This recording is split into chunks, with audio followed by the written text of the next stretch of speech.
What's going on, guys? It's Noah here with CustomRCMods. Welcome back to the channel. In today's episode, I've got a flying video for you. I'm here. I haven't left yet, of course. We're not flying my 5-inch in my room. I got to go out to my location. As you can see, I'm racing the sun. It's quickly setting, so I really need to get out there. But in today's video, it's going to be special because we're testing out my brand new Hero 8.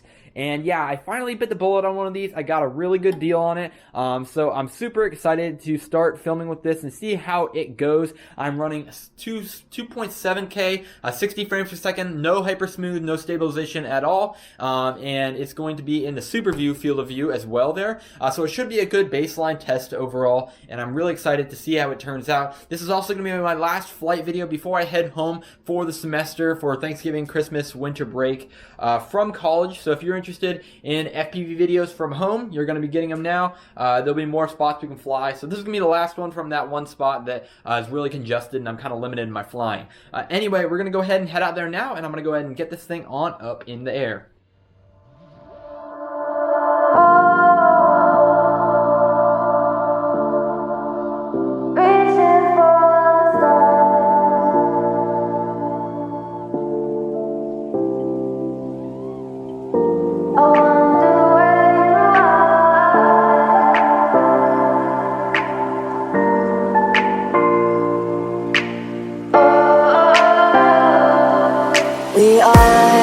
We are dreaming in the dark. We are nothing more than dust. Search but you stay lost. We are reaching for the stars, but we're making this too hard.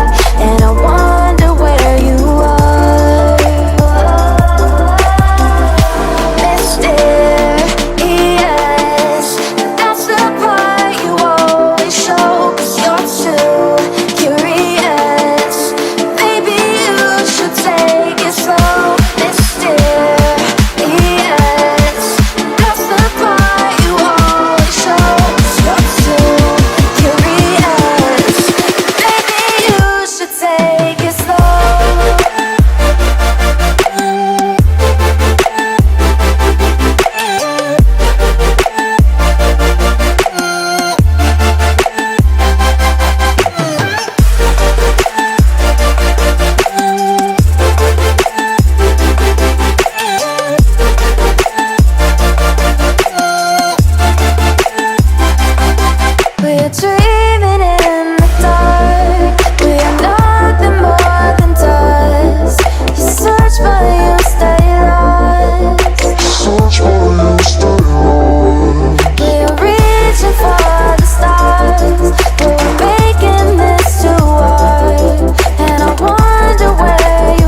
Alright guys, so I hope you enjoyed that little edit there. Now we're going to go ahead and jump into the raw flight, and I'm going to give you some of my thoughts on the camera performance so far, as well as just how this quad is flying in general.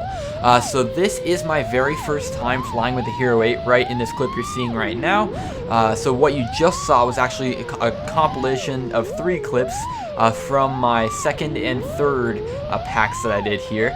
But this again is my very first impressions flying along, and I must tell you, I was actually expecting to feel the weight a lot more than I did. I mean, this camera is huge compared to the sessions that I'm used to flying. The sessions are like 72 or 3 grams, and this one's like 125, so you're getting a solid 50 grams plus the additional weight of the TPU mount on there. I went for a full roll cage TPU mount so I could protect this thing the best I can. And yeah, I mean, overall, I guess I'm really happy with that. It definitely made this thing feel a lot more locked in with that extra weight that you can throw around, and just with that extra throttle resolution that comes with having a heavier build. It's not so sensitive and lightweight and floaty, I guess. So I was really enjoying just doing these big split S's, and that's essentially what I was doing for this entire pack. I mean, this is again my last time flying at this location before Thanksgiving break, and I understand that it's been a bit repetitive just doing a bunch of split S's over this tree and going around the other tree and things like that, but it's definitely teaches you a lot about how a quad flies, and I'm really just feeling things out here. But yeah, like I said in the beginning of this video, this is shot at 2.7K, 60 frames per second in the super view field of view, which is really what makes everything so stable on this Hero 8. I really like these stock colors on here as well. I have not tweaked these at all. I will go ahead and mess with the manual, like Pro Tune, shutter speed, and all that stuff at a later date, but for now it's also at auto, and I think it looks really, really good. You can let me know what you think down in the comment section below, but overall we're just cruising around, and I am really enjoying flying with this thing. I still am planning to fly predominantly sessions on most of my freestyle bashers. Actually, right after I filmed this thing, I went ahead and took the Hero 8 mount off of it and put a session mount back on it, just because this is going to be more of a basher drone in the long run, and so I want to have a session on here, and this Hero 8 is actually going to go on the ultimate build there as well. So we'll see how it goes, but definitely the Multi-Rotomania Reaper and the budget build will have Hero 5 sessions on them for the indefinite future, and then my ultimate build is going to have the Hero 8 on it. So yeah, the flight times that I've been experiencing, actually, I mean, they've been definitely suffering, but not as much as I thought they would be. The battery sag is a lot more consistent a lot earlier in the flight. So you might have heard there the beep of my Maytech buzzer on there that tells that I have critically low battery, which is like 13.5 or like 3.3 volts per cell, something like that. However, as soon as I kind of back off on the throttle, I definitely, go up in voltage, and I'm back up into like the 14.5 volts neighborhood. But right about here, I knew it was about time to land, so yeah, that's about it. So thanks for watching, guys. I hope you guys enjoyed the video. If you did, please go ahead and smash that like button, comment down below, and I'll catch you guys in the next video.